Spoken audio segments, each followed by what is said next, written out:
Let's go to calculus and then continuity, and I think we're doing 21.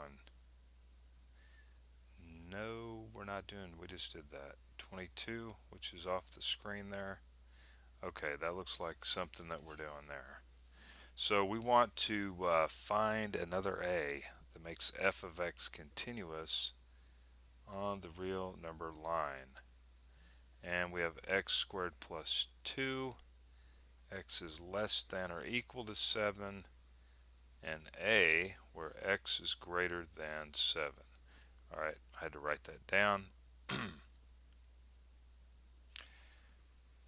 Okay,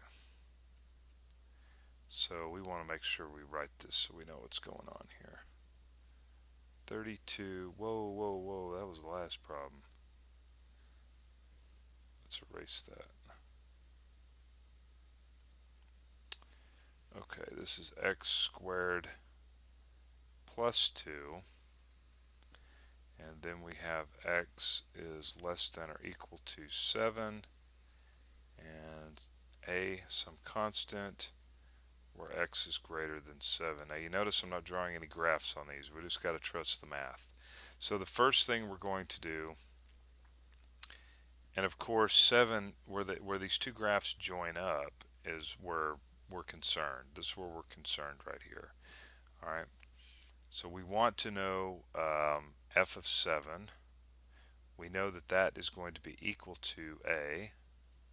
Okay, and then of course we got to know what this is, taking the limit as x approaches 7 of f of x. And remember that both of these must be equal to each other in order to make this thing continuous. Okay, that's 7. So what does this mean? This means that we need to find the limit as x approaches 7 from the left hand side. Now that's going to be this one here because x is less than 7. Well, it's less than or equal to, but alright.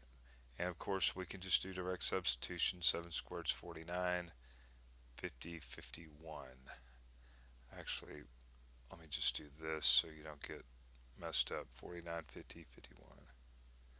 Alright, that limit's 51. Now we got the limit as x approaches 7 from the right hand side, and that function is just a, right? Just a. And well, that's just a constant, so there's nothing to plug 7 into, so we just end up with a there. I'm going to do a little side work over here.